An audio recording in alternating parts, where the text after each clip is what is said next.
And at number 10, Gabri Sidibe. Emma and Gabri worked together on the set of the hit show American Horror Story's third season called Coven, which is, side note, my favorite season of that show, specifically because of Jessica Lange's character. She is everything. But while the ladies were shooting the show, apparently Gabri called out Emma on her stuck-up attitude and diva behavior. One source said, quote, "Emma complains about the tiniest things and won't speak to crew members. Gabby finally told Emma to cut her attitude and stop being rude." Apparently the call-out was a shock to Emma, as she'd been trying to be nicer to the crew, but the source did say that Emma still acts like she's above everyone else. Although I did want to mention that years later, when Gabri released a memoir, she claimed that she never feuded with Emma, so seems like there's two sides to this story. At number 9, Cord Overstreet. When Emma Roberts and Cord Overstreet dated back in 2011 and 2012, things were pretty unstable, and this could have been a sign of things to come or an indicator of Emma's true behavior. They were first spotted together at the Coachella Music Festival in 2011. They dated for a few months before calling it quits in January 2012, but later that year they decided to try things again.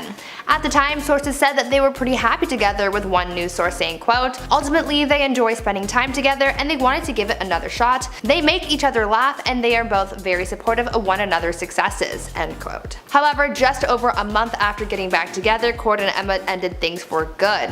One source confirmed their breakup, making it look like it was pretty messy, saying, quote, "They're done. The last few weeks have been really rough. It's a really immature relationship. All they did was fight," end quote. If all they did was fight, then that begs the question, what were they fighting about and why? We know that later on Emma and Evan Peters would get into a heated situation, so was this the first warning sign? And at number 8, James Franco. James Franco has been Emma's love interest on a few occasions over the years, and they have shared multiple on-screen kisses. James decided to shade Emma big time when he exposed that she is a bad kisser. In an interview with Heroin magazine in 2015, he said while speaking with Emma, quote, "So now I'm gonna have to embarrass you. I felt like our kiss was better in the second movie than in Palo Alto, so either you got better at kissing, or I was thinking maybe you were just being an amazing actress." Apparently after that shady comment, James and Emma were no longer on speaking terms. Emma kept it professional and did not dish any tea about James. At number 7, Ariana Grande. Turns out that fighting with people isn't just exclusive to Emma's romantic relationships, because she's also been known to have feuds with her co-stars as well, and this could have been another warning sign. According to reports from the set of Scream Queens back in 2015, Emma Roberts had been feuding with Ariana Grande on set before they even filmed a scene together. Emma reportedly got really upset with Ariana because of a rumor that was going around set, and it caused a lot of tension. To explain the drama that had been going on, a source said, quote, "Emma heard that Ariana doesn't want anyone to have cell phones on set, and the rumor really upset her. She ended up losing it during a rehearsal while heatedly telling a producer how upset she was. Her fiance Evan Peters was there and had to try and calm her down, but she ended up storming off the set," end quote. Seeing that she got so furious over the rumor that Ariana didn't want phones around, this response, as well as her feuding with Ariana, could have been a warning about Emma's behavior and temper. And at number 6, Jamie Lee Curtis. Jamie Lee and Emma worked together on the show Scream Queens, which has developed a cult following since it prematurely ended. While the ladies were filming the show, Jamie Lee allegedly couldn't even stand to be in the same room as Emma. Back in 2015, a lot of people were complaining about her notoriously bad attitude and her epic ego, but Jamie Lee did not ignore it for too long, and reports say that at one point Jamie Lee confronted Emma about her behavior. One source claimed, quote, "After Jamie Lee saw Emma being snotty to the crew and showing up late, she sat her down for a talking to." Apparently after this talk, cast and crew saw a real change in Emma, and she was way more polite on set. At number 5, Lea Michele. Now I told you guys about Emma's feud with Ariana Grande, but the singer isn't the only co-star that Emma has butt heads with on set, and of course it all had to happen on the set of Scream Queens. According to sources, Emma Roberts and Lea Michele had one strong attribute in common, and that was that they were both divas, and so while they were working together they butt heads a lot. Apparently their fighting got so bad while working that during filming, actress Jamie Lee Curtis had to come and step in to mediate the situation between Emma and Lea because she was so fed up with their constant bickering. It was also reported that the actresses would constantly have mean girl moments and would be making catty comments towards each other very often. Rumors of this feuding between them were pretty common while Scream Queens was still in production, showing that things never really died down between the two actresses. This could have served as a warning to us that Emma was really a diva and that she had mean girl tendencies. At number 4, Rachel Bilson. Celebrity relationship drama is never pretty, and this was certainly the case with Emma Roberts, as she was apparently involved in a messy messy love triangle with Hayden Christensen and Rachel Bilson. Back in 2017, it was reported that Emma was at the center of Hayden and Rachel's breakup after Rachel reportedly found text messages between Emma and Hayden, which led her to believe that there was some kind of inappropriate relationship going on between the two actors. This apparently is what ended Rachel and Hayden's 10-year relationship. At the time, Emma was still in her on and off again relationship with Evan Peters, which had some believing that Emma was cheating on Evan at the time. Nothing was ever confirmed, however, if the texts were bad enough for Rachel to end things with Hayden, then there must have been something pretty serious going on. This could have been a warning about Emma's character since she was involved in another couple's affairs and could have been in an entanglement of her own. And at number 3, Target. This is one example that proves all the theories that Emma is a stuck-up rich kid. Everyone loves Target. I don't care who you are or what you make, it's a universally loved store. Kylie Jenner and Michelle Obama have both publicly sang their praises for the store, but not Emma Roberts. Emma has mentioned that she wants to work in fashion and maybe even start a fashion line at some point, although that hasn't happened yet. Emma said back in 2010, quote, "I want to do something in fashion that wouldn't be too cheesy. I wouldn't do like Emma Roberts for Target. I want to do something more like the Olsen twins did, Elizabeth and James in the Row. Something that's really cool, wearable, and still unique." And of course she can make whatever decision she wants to about a potential clothing line, but there's no need to make it seem like Target is beneath her. At number 2, Evan Peters. I think that the one person that you would immediately think of when talking about celebrities who warned us about Emma Roberts would be her ex, Evan Peters. These two had a long and tumultuous relationship, but their defining moment came back in 2013 when Emma was arrested after the couple got into a physical altercation. At the time of the incident, police were called after the couple was seen hitting each other, but ultimately Emma was arrested because Evan had, quote, obvious physical injuries. On top of this incident, as I said, Emma was also involved in a love triangle while she was still with Evan, and they were known to fight a lot while they were working together on American Horror Story. Things were just really toxic between them, and so this could have been the biggest warning sign about Emma, judging by her actions in this relationship and the way that they treated each other. And finally at number 1, Emma Roberts herself. Emma Roberts is an acclaimed actor, but a lot of people seem to have a lot of bad things to say about her. Insiders have often called her spoiled, antisocial, and mean. Some people even claim that she won't give anyone the time of day unless they can help her career in some way. Emma's accomplishments are also called into question because of her familial connections. If you didn't know, Emma's father is actor Eric Roberts, and her aunt is the one and only Julia Roberts. Emma hates when it's implied that she's gotten where she is now because of nepotism and connections. But it's hard to deny that being part of a famous family is going to give her connections and opportunities that normal people don't get. She once said, quote, "I have an autographed photo from Johnny Depp that says, 'To Emma, one of the most beautiful people I've ever met, love Johnny.' At 9, you don't know who Johnny Depp is, but at 16 I was like, oh my god." So clearly she did not have the childhood that most of us had. Number 10, Mark Wahlberg. In 2013, a series of leaked court documents suggested that Tom Cruise had compared working on a film to being as intense as fighting in Afghanistan. It's safe to say that this statement did not go down well with Mark Wahlberg. Later down the line, while he was promoting his film Lone Survivor, which was based on actual events of the failed 2005 mission Operation Red Wings, where Mark played the role of a Navy SEAL. When asked about the difficulty of shooting the film, he went on an angry rant. Quote, "For actors to sit there and talk about, oh, I went to SEAL training and I slept on the floor. I don't give an F what you did. You don't do what these guys did. For somebody to sit there and say, my job was as difficult as somebody in the military's, how effing dare you, while you sit in a makeup chair for 2 hours. He added that at the end of the day, actors get to go home, go to their hotel room and order effing chicken. Tom's lawyers then jumped in very quickly and claimed that the actor was only joking, and in fact is a staunch supporter of the troops, but the tension was very clearly real. Number 9, Thandie Newton. When speaking with Vulture, Newton revealed exactly why working with Tom Cruise on the 2000 film Mission Impossible was a total nightmare. When asked why she never filmed another movie in the franchise, the actress said, "Oh, I was never asked. I was so scared of Tom. He was a very dominant individual. He tries super hard to be a nice person." She described him as really stressed and dominant, recounting an incident on set in which she and Cruise attempted to finish a night scene on the balcony. Quote, "I don't think it was a very well written scene. I get angry with him, we're frustrated at each other, and Tom made a decision at the very beginning of the movie, unbeknownst certainly to me, that he didn't speak English, which I think was very helpful to him, but it was extremely unhelpful to the rest of us." Thandie went on to say that Tom got so frustrated with her performance that it just pushed her further further into a place of terror and insecurity. But despite everything, Thandie insisted that she doesn't think poorly of Tom as a person. Quote, "He wasn't horrible, it was just that he was really stressed. But the pressure, he takes on a lot. I think he has this sense that only he can do everything as best as it can be done." Number 8. Brooke Shields. Telling women what they can and can't wear is one way to make yourself extremely unpopular among the female demographic, but telling them how to give birth is a different kind of insult entirely. Just ask Brooke Shields after she had to deal with public shaming from Tom Cruise, who went on the record criticizing her decision to use antidepressants to help her with postpartum depression. Quote, "When someone says medication has helped them, it is to cope. It didn't cure anything. There is no science. There is nothing that can cure them whatsoever." And if that wasn't condescending enough for you, he added, "I care about Brooke Shields because I think she's an incredibly talented woman, but look at where her career has gone." But Brooke was not having it and took the opportunity to stand up for herself and new mothers everywhere.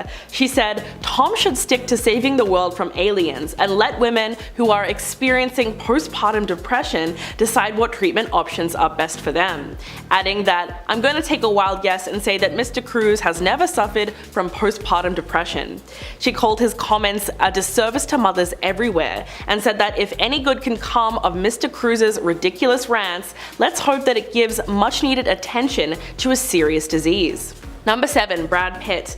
Although the two A-list actors have a lot in common, especially when it comes to their careers, they allegedly couldn't be more at odds with each other. In fact, rumors have it that they have been feuding for 25 years, and it all started with one movie, 1994's Interview with a Vampire. The hit horror film where both actors had starring roles really ignited their resentment for one another. And even though the film was nominated for an Oscar and a Golden Globe upon its release, Brad said that he was miserable on set and that Tom being there certainly didn't help. And when asked about his co-star in an interview, Brad did not bother to hold back his feelings at all. Quote, "He bugged me. There came a point during filming when I started really resenting him. He's North Pole, I'm South. He's always coming at you with a handshake whereas I may bump into you. There was this underlying competition that got in the way of any real conversation." Fast forward to 2009, when both actors were starring in World War II dramas, Brad in Inglourious Basterds and Tom in Valkyrie. Not only was Brad's film way better received, but to add insult to injury, he reportedly called Tom's film a ridiculous movie. Number 6. Nicole Kidman. Although it's been over for decades, Nicole Kidman's marriage to Tom Cruise is still one of Hollywood's most talked about relationships. But at the time of meeting, he was still married to Mimi Rogers. Tom eventually divorced his first wife in February of 1990, and less than 1 year later, he exchanged vows with Nicole. They even adopted 2 children, Isabella Jane and Connor Anthony, and eventually went on to make 2 more movies together as a couple. But as we all know, their marriage was far from perfect, and they ended up splitting up a decade later in 2001. Looking back on the divorce, Nicole said, quote, "I was so young when I got married. I look back now and I'm like, what?" She told Red Magazine that she felt isolated during her marriage, and even when she won an Oscar, she described it as, "I was holding a gold statue and I was the loneliest I'd ever been."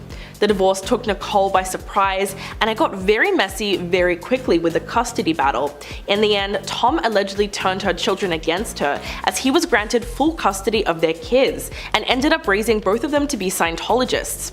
But despite all the heartbreak, nothing beats that iconic photo of Nicole leaving her attorney's office, jumping for joy after their divorce was finalized. Number 5. Alec Baldwin. Another celebrity who has had no trouble calling out Tom Cruise was fellow actor Alec Baldwin in 2009. The Dirty Rock star hosted Elle Magazine's Women in Hollywood dinner and awards show, and what he said had even Tom's wife at the time, Katie Holmes, laughing along with everyone.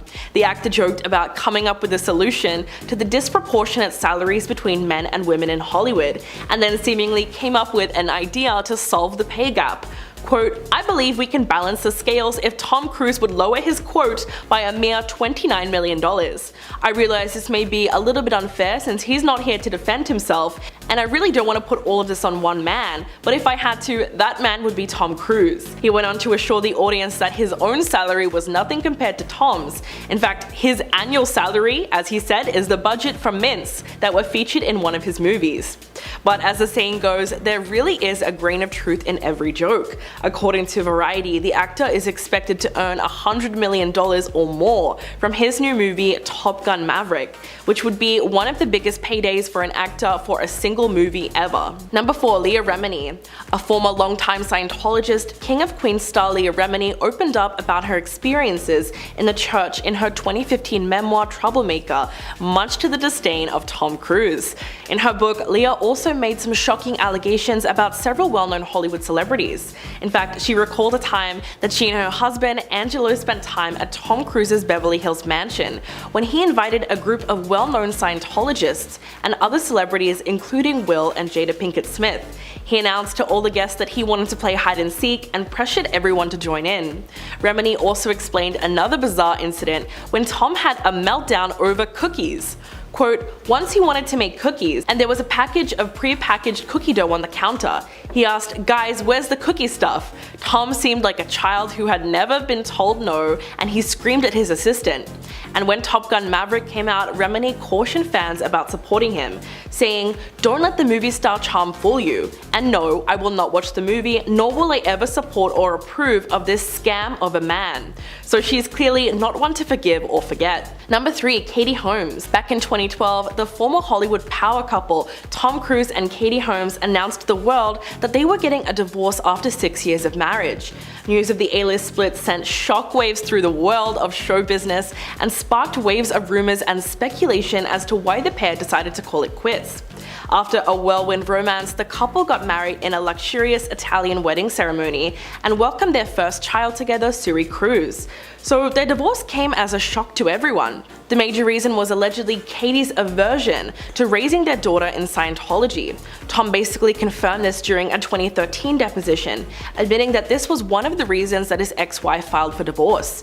He also revealed that his daughter, Sheree, who was just 7 years old at the time, was no longer a practicing member of the Church of Scientology. This was a pretty surprising admission, considering that those who leave the religion are often cut off from other practicing members, which is probably why Katie won sole custody of Sheree, which reportedly included ironclad rulings that she would not be exposed to anything Scientology related. And to this day, it appears as though the former couple aren't exactly on good terms, as Tom reportedly hasn't even seen his daughter in years.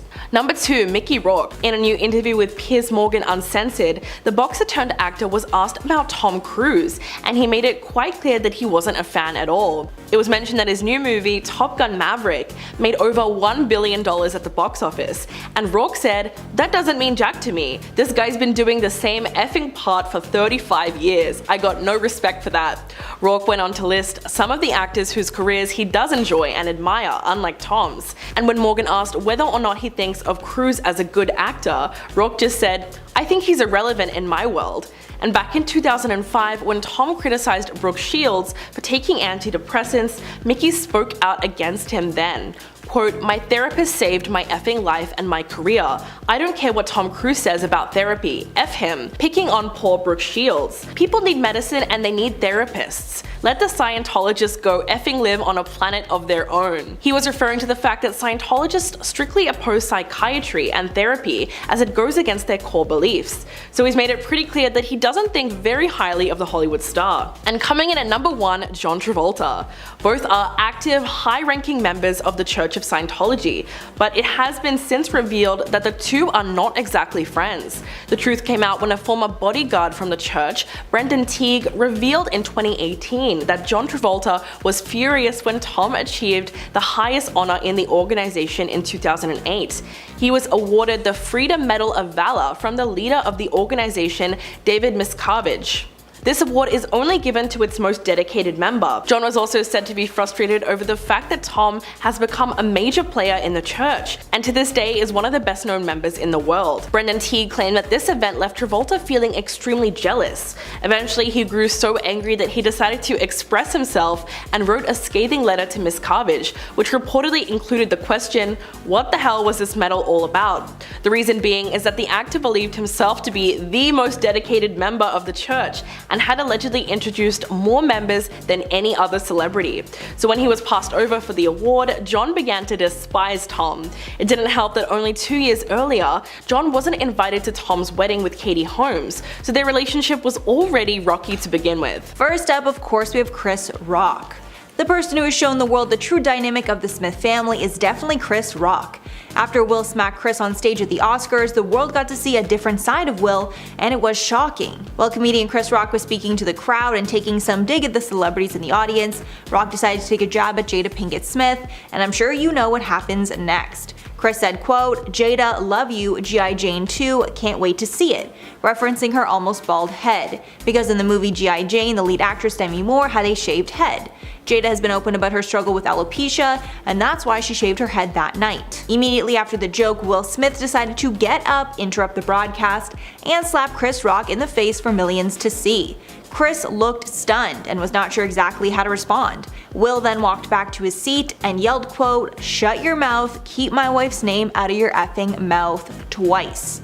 After the slap, Rock looked completely stunned, having no idea what to do or say. It looked like he was about to clap back and say another harsh joke about Will or his family, but Rock took the high road and decided to stay calm. The internet was set ablaze by the slap, with many not even sure if it was real or just staged for publicity. But considering the aftermath, it was clearly real.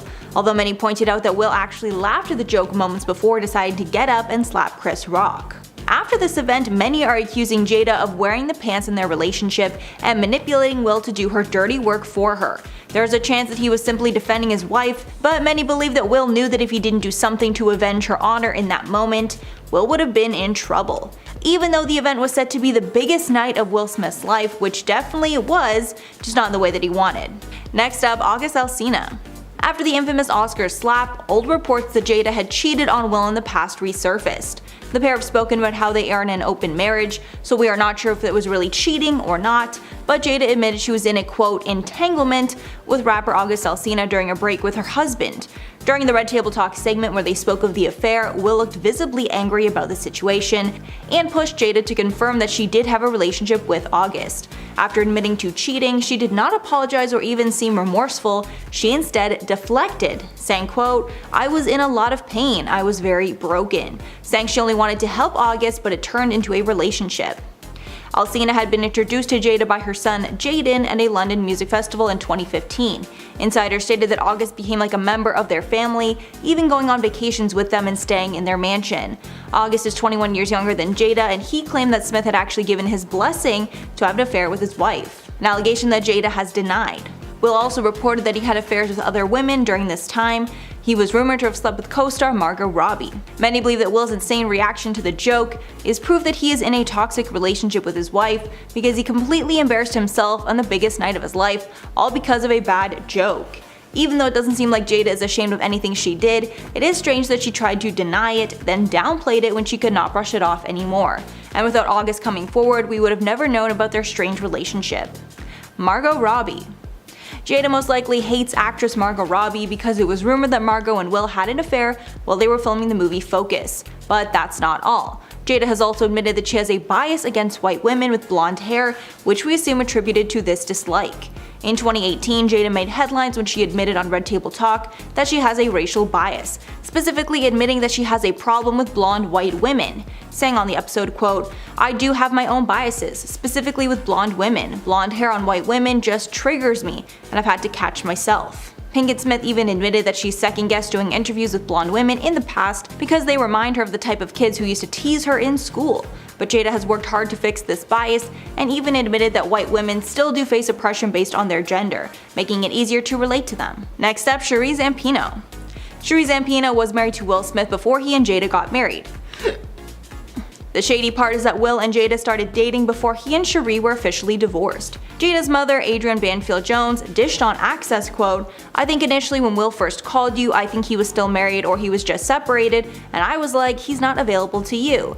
Jada added that Will was div, but the orst didn't happen yet. But Jada later admitted that when she learned things were not finalized, she should have backed off. To make matters worse, Jada has claimed on multiple occasions that she never even wanted to marry Will. She only decided to go forward with it because she was pregnant. Her mother and Will thought that starting a family was the best idea, and Jada reluctantly agreed. Later, the couple agreed to an open marriage. Scientology connections. After the Chris Rock incident, some started connecting the dots between the bizarre slap and Scientology. This is because the Smiths have been tied to Scientology in the past, and physical punishment is a popular teaching in the church. Apparently, it's a common teaching in Scientology to use slaps and other forms of physical force to show other Scientologists that they've done something wrong. After the slap, one user tweeted, quote, "There's a Scientology course, I guess you'd call it, that involves slapping or physically humiliating fellow Scientologists in a group setting as a means of exerting superiority. It's remarkably common within the cult." The user even shared that Tom Cruise is known to use similar styles of punishment, but instead of hitting, he uses shouting to intimidate movie crews. Although the Smiths have denied being involved with Scientology, the connection is pretty hard to deny. The couple were apparently introduced to the church by none other than Tom Cruise back in 2004. They got so involved with it that the Smith family spent almost $1 million in 2008 to set up a school for the church. The Smiths said they designed the curriculum in the school, but insiders claimed it was based on Scientology. Both Jaden and Willow attended, but the school closed 6 years later when most of the parents removed their children. Tony Ortega, an expert in Scientology, said that the Smiths left Scientology in 2015 and that Will at least only ever dabbled in it. However, he says that Jada was a full-fledged member and apparently everyone knows it. Next up, William Hendricks. The Oscars was the first time that many Will Smith fans saw him get violent. But to people like William Hendricks, his hot temper is well known.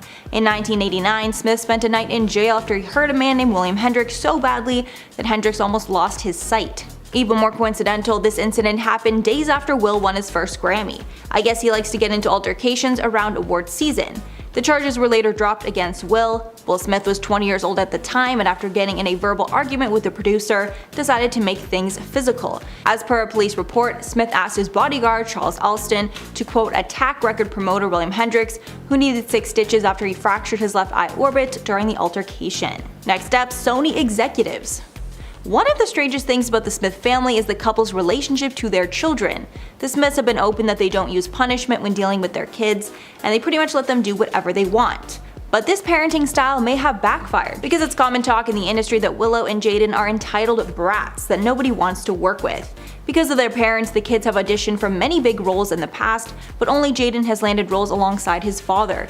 It was exposed that Sony executives have exchanged emails saying not to allow the Smith kids in their movies. As a response to this, Will shrugged and noted how, quote, everyone disses his kids. Some of this might stem from the differences between Will and Jada and how much fame they want their kids to have. Sources say that Will wants to push his kids to fame much more than Jada wants to, leading to a clear difference in parenting. Considering Will admits to being responsible for their kids' erratic behavior, it's not far-fetched to think that there's a clear difference in what both parents want for their children. Kicking off our countdown at number 10 is Mariah Carey. The two ladies have had a friendship for many years, but there was a moment in their friendship where Ellen's humor proved to go too far. The big debate with comedians is, are their jokes funny or are they actually mean? Mariah believes that this one was a bit mean, but she did handle it well despite the fact. What happened was she went on Ellen's show to do an interview, and Ellen brought up the rumors that were going around at the time that Mariah might be pregnant. Right away, Mariah says, let's not talk about that. But then Ellen takes out 2 glasses of champagne and tries to force her to drink it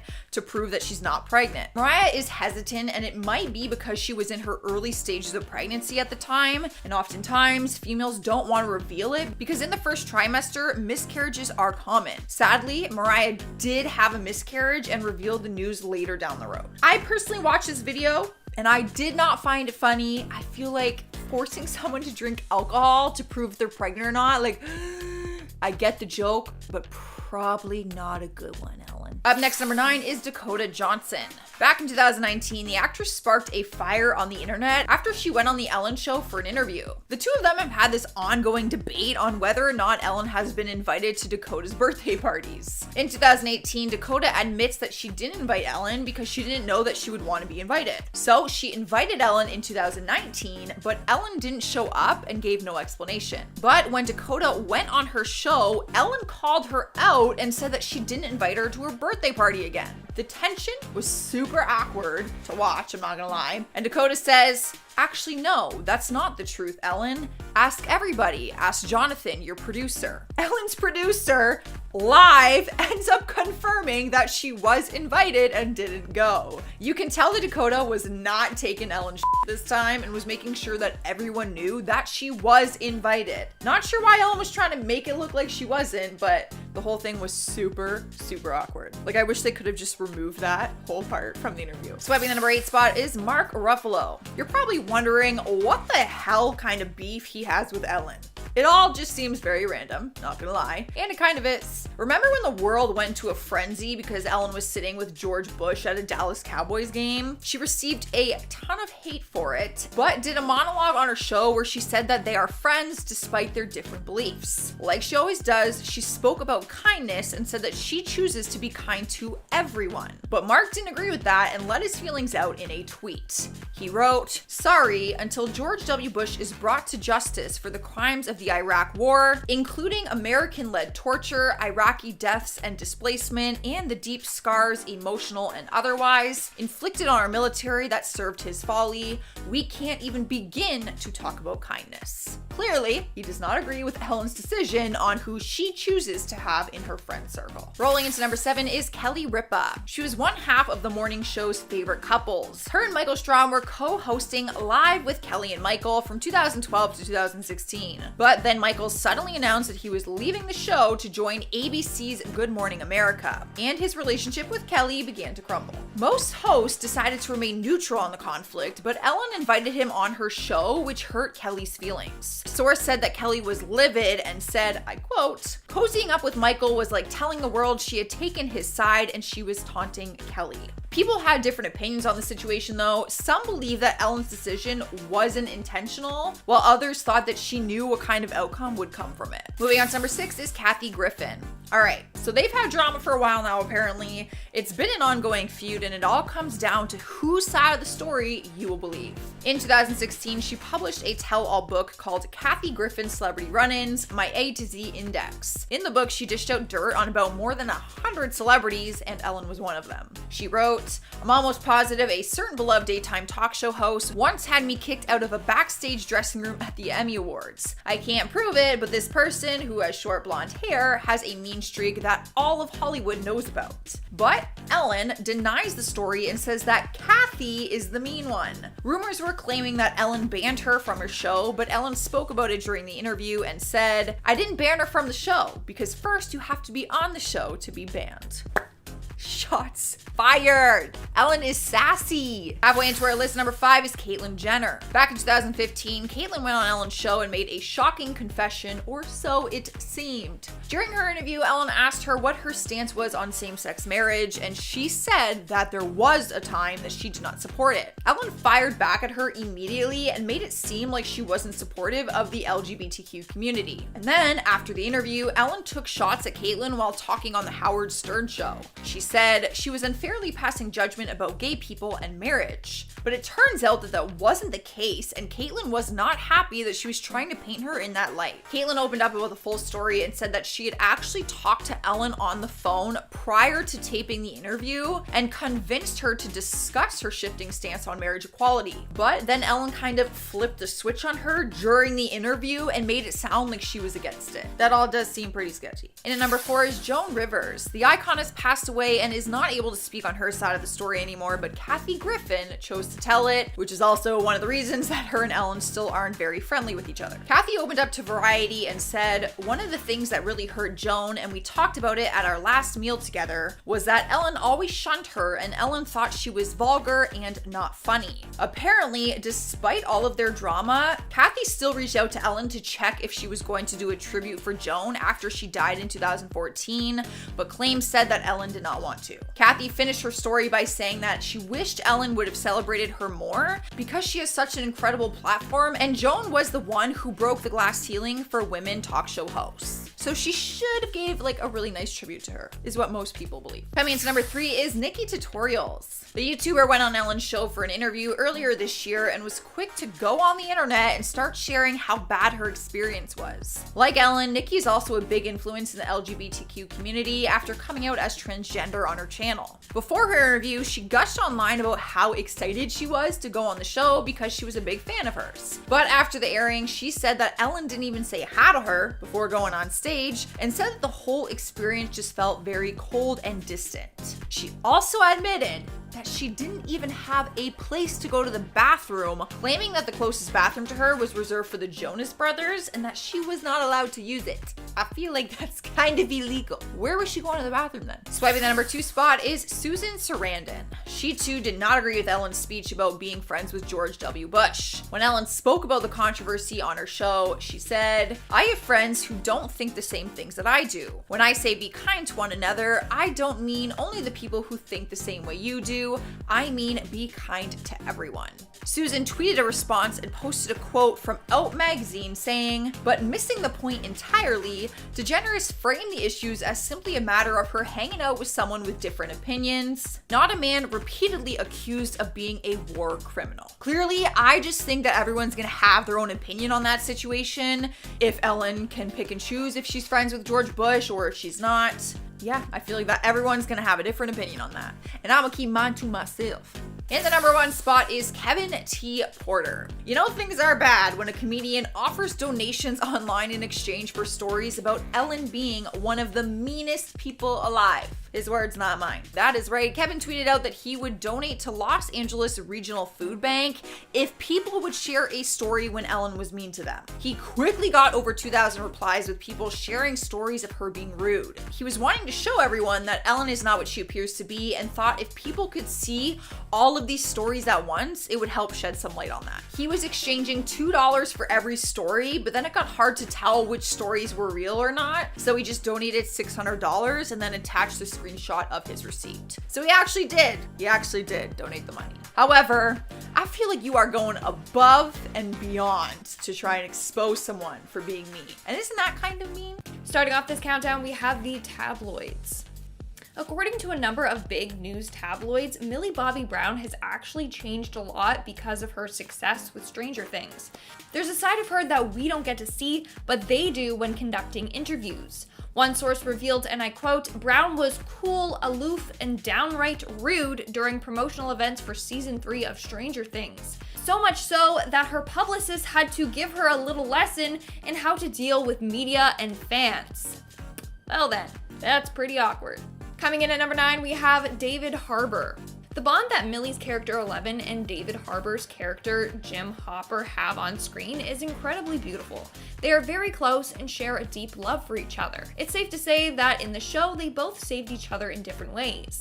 But outside of the set, the relationship is different. They both still love and care for each other, but David is very concerned about Millie. He's afraid that the fame and public attention will get to her head. In a podcast, David said, and I quote, "I have a real worry. I worry about her and the fame and all that she has to struggle with." David revealed this around the same time that Millie was facing a number of scandals, which we will be talking about next. In our 8th spot, we have Hunter Echo. Now, this is one of the scandals that I was talking about, and it's probably her biggest one. In July of 2021, during a live stream, Hunter Echo drunkenly admitted that he groomed Millie and that he did acts with her. Millie was 16 at the time, Hunter was 20. The age of consent is 18, but Hunter argued that everything was consensual and Millie's mom and dad knew everything. He even said that he lived in her house for 8 months. Still, the relationship was very inappropriate. And later, Millie's team said that they are taking action against Hunter and his claims as they were dishonest.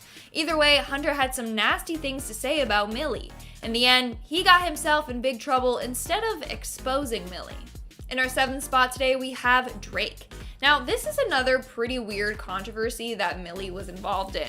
It all started when it was revealed that Drake and her were pretty close and that they were frequently texting each other, which is weird because of their age difference. Like, Drake's in his 30s texting a teenager. And fans pointed out that Drake met one of his exes when she was a teenager and then later dated when she was of age. Anyways, according to Drake, Millie has a lot of boy trouble that he helps her with. Even Millie admitted in an interview that Drake helps her with her boy drama. When asked about what kind of boy drama, she said that it stays in the text messages. In our 6th spot, we have the stardom. Another tabloid revealed that Millie is having a hard time handling her stardom. They said, and I quote, "Millie has turned into a rude star and is unable to handle the stardom on her own." There are multiple videos of her interviews where people declare that Millie never leaves a chance to be in the spotlight and always interrupts her co-actors, which shows that she is being selfish and arrogant. End quote. Now, we will be talking about these interviews later on, but it is true. Whenever the Stranger Things cast does have an interview, Millie always takes the lead, preventing her co-stars to get a word in. And when they do talk, she often cuts them off and takes over the conversation, leaving them pretty annoyed. We are now at our 5th and halfway mark with her behavior. According to some sources, Millie has already become a diva. Apparently, Millie's attitude was fine during Stranger Things season 1, but as soon as she got all the attention, her attitude changed. She started trying to behave more adult-like for the press, and a lot of people aren't here for it. In fact, she has been called cringy for it. It also makes it hard on set if she thinks she's top tier and the best. In fact, some people have labeled her as one of the most annoying actresses. Coming in at number 4, we have Jacob Sartorius. The two dated in 2017 for a few months. Millie said that when they broke up that it was mutual, but it seems like Jacob was pretty hurt over their breakup. In fact, he apparently wrote a number of songs about Millie, including the song "We're Not Friends," and the lyrics definitely call her out. Some lyrics go as so: "You're bad at seeing signals, girl. I've never introduced you to a single girl. And everything I do around you is on purpose, putting in the work for ya, hoping that it's working. I spent about a year just playing my part. I'm picking up the pieces to your broken heart." He also goes on to sing, "Girl, I wanna give you more than good advice." Yikes. Jacob? Yikes. Who knew Jacob had it in him? Coming in at number 3, we have Sadie Sink. Now, according to Millie Bobby Brown, Sadie Sink is one of her closest friends. However, there have been a number of incidences between the two that make us think that Sadie isn't the fondest of Millie. First off, let's take a look at this clip from an interview with the Stranger Things cast. Because I mean, it was fun, but like, because Sadie got to see how like crazy I am when I'm 11. Like, I'm just like, you know, always really like deep in thought, and so like working together for the first time was like really fun. I feel so sorry for her. Like, look at how walled up and awkward she gets when Millie cuts her off. And if you watch other interviews, she continually does this with Sadie, and Sadie's face says it all. In our 2nd spot today, we have Caleb. Now, during the same interview, Caleb, who plays Lucas Sinclair on Stranger Things, I guess noticed that Sadie wasn't talking and kind of shied off. So he kind of called out Millie and asked Sadie if she wanted to say anything. Sadie, do you want to talk? Yeah. Yeah, sure. Yeah, you guys set it off. Had he not said anything, Millie would have just continued to talk the whole interview without letting Sadie get a word in. And in our number 1 spot today, we have Caleb Part 2. During the Nickelodeon Kids' Choice Awards, Sadie, Caleb, and Millie went on stage to accept the award for Stranger Things. And well, take a look at how that went. And obviously, you guys. I mean, Millie literally couldn't wait her turn and prevented Caleb from saying anything. After which he kind of just gives a look like, really? Really, Millie? And it was captured all on live TV.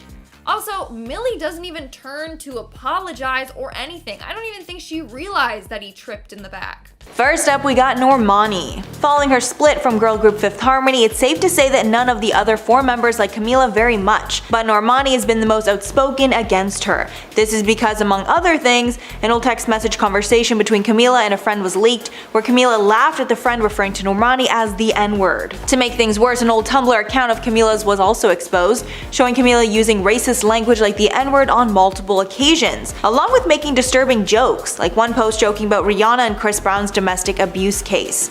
After all of this came out, Normani was understandably heartbroken that her former friend and bandmate had such a horrible past. Normani decided to share her thoughts on everything in her cover story with Rolling Stone. In one interview, Normani said in part, quote, "It was devastating that this came from a place that was supposed to be a safe haven and a sisterhood, because I knew that if the tables were turned, I would defend each one of them in a single heartbeat." Normani also said that Camila never supported her when she was being attacked by racist online trolls, and Normani never felt fully supported by Camila. Normani added in the interview, quote, "It took days for her to acknowledge what I was dealing with online, and then years for her to take responsibility for the offensive tweets that recently resurfaced." So clearly Normani did not fully accept the apology that Camila posted, but she said she will not comment any further on the matter. Next up, Fifth Harmony. So much shade has been thrown between Camila and Fifth Harmony, I could probably make a whole video on it. But after Camila split from the group, the girls did not hold back their feelings. Most famously was the incredibly shady moment from the 2017 MTV VMAs, where Fifth Harmony basically kicked a symbolic cabello off stage before starting their performance. At the start of their performance, 5 people were standing on an elevated platform, but right before they started singing, one of the 5 was yanked off stage and only 4 were left, clearly referencing Camila. As the crowd lost it, the girls continued on. This just proves that there was not an amicable split between the group. Camila responded to the stunt saying, quote, "It definitely hurt my feelings. I wasn't expecting it. I wasn't prepared for it, especially because at that point I'd moved on from it. I was like, what? Why? I don't like holding on to the past. Especially when it's stuff like that, in my opinion, it's just petty." It's rumored that a lot of this tension between the girls is because of how Camila allegedly left the group. The announcement that Camila was leaving came from a post on the group's Instagram. And a particularly shady part of the statement claimed that Camila told the group that she was leaving through her representatives, which made it seem like Camila did not even have the decency to tell the girls she was leaving herself. Camila clapped back in her own statement where she said that she had been having conversations with the group for many months now, and they were not blindsided about the choice. However, Camila claimed that she was completely blindsided by Fifth Harmony's announcement. After this, it was a he said, she said, but many believe the group is telling the truth. Next up, we have Austin Mahone. Before Sean and Camila were the hottest couple in Hollywood, Camila dated Austin Mahone back in 2014. At that time, the split seemed amicable and all was good, until Hollywood Life reported that they knew the real reason for the split. Apparently, while the couple was together, Austin wanted to keep things private and not put it on social media, but Camila was the opposite and wanted everyone to know that they were dating. The source went on to claim that, quote, "When she revealed that they were dating, he accused her of using it to sell albums, and she was hurt by that and they both decided to break up." But apparently that was not true, and Austin was so annoyed over the claim that he actually called out the news outlet, saying that was not the real reason they broke up. He tweeted, quote, "That's the most ridiculous reason I've ever heard. Nothing like that even happened at all. I don't know what source you guys are talking to." But since Camila moved on to a much bigger singer with tons of PDA, maybe the source was onto something. Next up, Leigh-Anne Pinnock. Lil Mix fans are convinced that Leigh-Anne called out Camila Cabello on an Instagram live. The shade was in reference to Cabello's controversial post from her now deactivated Tumblr that resurfaced in December of 2019. While speaking on an Instagram live, Leigh-Anne said, quote, "Even recently something came up about someone and stuff that she said, and she didn't get any backlash from it. She still got to perform at the Grammys. I don't even want to say who it is. Everyone thinks this was in reference to Camila because at that time she had recently apologized for the post that had resurfaced." Camila said she was, quote, "deeply ashamed of her comments," and added that she was uneducated and ignorant about how her hurtful language might have affected others. On this Tumblr page, racial slurs like the N-word were said often. This was not the first time Leigh-Anne has spoken out about racial injustices. Before this, she shared her experiences with racism and said she felt like the least favorited member of Lil Mix because of her race. Next up, James Arthur. UK X Factor winner James Arthur seemed to throw some shade Sean and Camila's way when he tweeted about them possibly having a fake relationship. The tweet read, quote, "All these PR moves in pop music today are getting too cringy, man. I'm done, I've seen it all." And this tweet came right at the same time everyone's been accusing the pair of being in a fake relationship for press. Camila and Sean's fans immediately took to the comments, thinking that the shade was directed at them. But he put that to rest when James responded back to one tweet and confirmed that he was not shading Sean and Camila, and the people he was shading were UK based. Although many believe he was just trying to cover his tracks at that point. Next up, Jenna Dewan. Eagle-eyed viewers of the AMAs think that Jenna Dewan shaded Camila Cabello while her and Sean were performing. During the performance, the camera panned to the crowd as it always does, and it caught this potentially shady moment between Jenna Dewan and her stylist friend, Brad Gorski. In this brief moment, Dewan says something to Gorski that we can't completely make out, but it looks like she said, quote, "She's always extra," then rolled her eyes.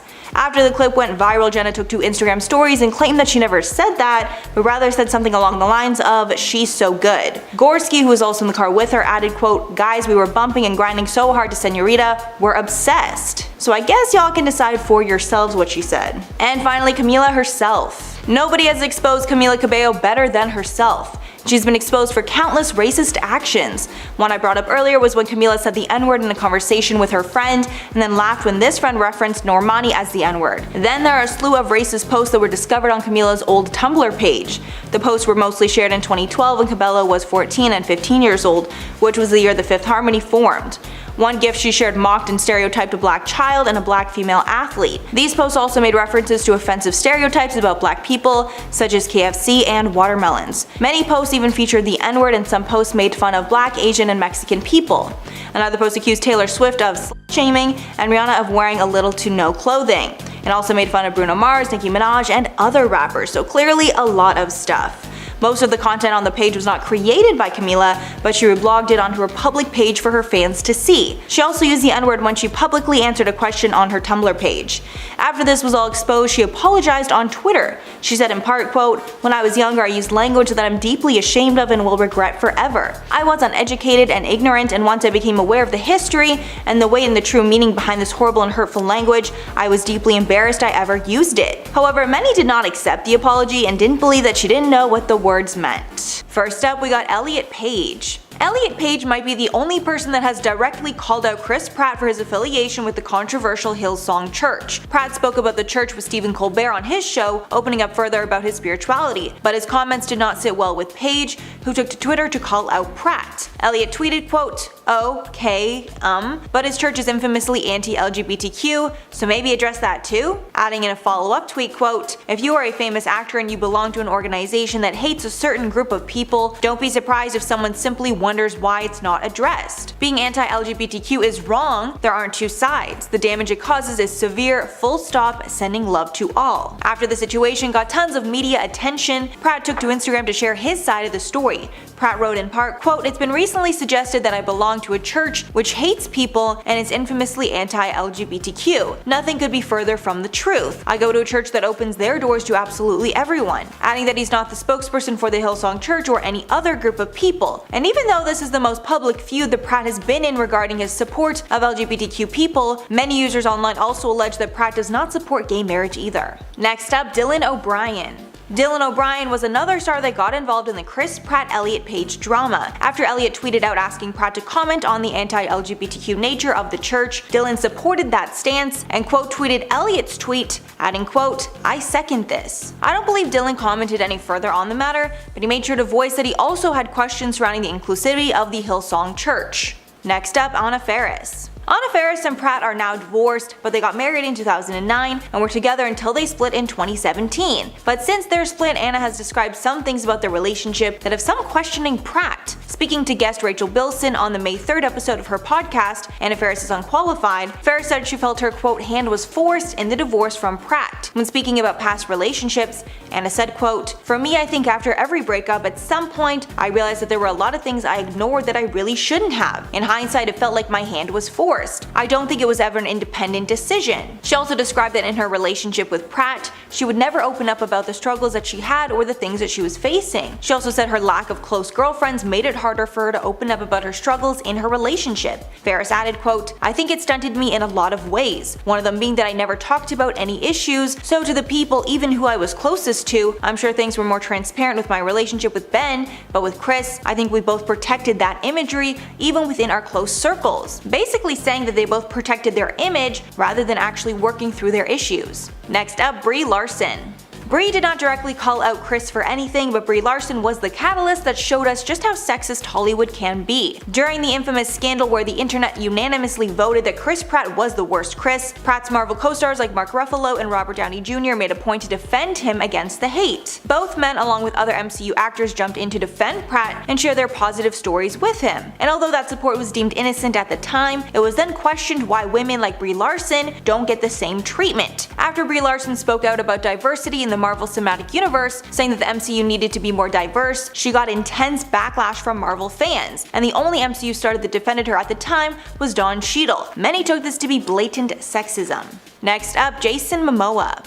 In December of 2019, Chris Pratt did a brand deal with Amazon where he shared his workouts with the world. In the photo, he's wearing workout gear next to a treadmill and holding a water bottle, clearly trying to show that he had just worked out. The response on the photo was great, and tons of Pratt's fans were swooning after the star. But fellow actor Jason Momoa had a different take on the photo and decided to share his disappointment with the water bottle choice. Momoa wrote, quote, "Bro, I love you, but what the F on the water bottle? No single-use plastic, come on." However, it seemed the public opinion actually sided with Pratt on this one, and Momoa ended up apologizing to Pratt on his Instagram. In Momoa's photo with Pratt and his kids, he wrote, quote, "Bro, you know my children and I are madly in love with you and I love everything you do. I'm sorry this was received so badly today, I didn't mean for that to happen." Next one, Chris Evans. Before Anna Faris and Chris Pratt broke up, Pratt starred in the film Passengers with Jennifer Lawrence, which created a lot of cheating buzz, because Jennifer and Chris Pratt were love interests in the film. Anna Faris had a hard time with the press saying that Jen and Chris were in love and cheating together. But apparently Jennifer Lawrence was very kind and was very apologetic even though she hadn't done anything wrong. But even though Anna had to suck it up and take it, it seems that wasn't the case for Chris Pratt when Anna was starring in a movie of her own with Chris Evans. While Anna and Chris Evans were filming romantic comedy What's Your Number, Pratt would apparently, quote, "bring up my kissing scenes with Chris Evans casually," with Faris writing in her book that he was never overt. Apparently Pratt would also casually ask, quote, "so when do you have to do that love scene with Evans?"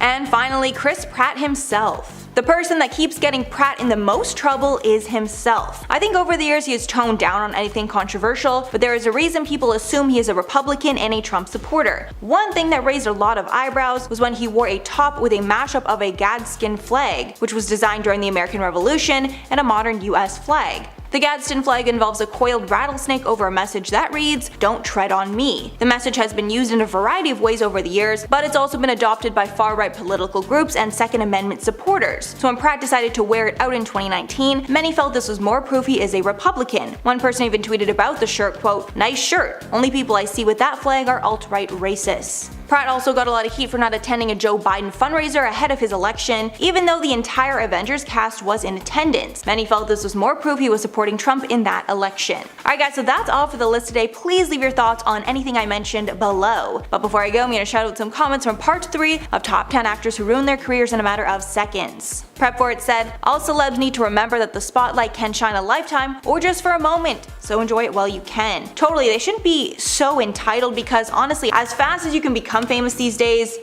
it can be taken away, it seems. And Ellie Saint said, "Ashley Simpson is full of it. I get acid reflux all the time and I've never lost my voice because of it." Yeah, I think everyone knew. We were just like, at that point, why even give an excuse? Like, it's just a BS excuse. I do feel that made the scandal even worse, the excuse part of it. And then Karen Rose said, "Did Ashley Simpson actually have a career?" I'm gonna go no on that. I think it was probably starting to develop and then just crashed into flames, you know.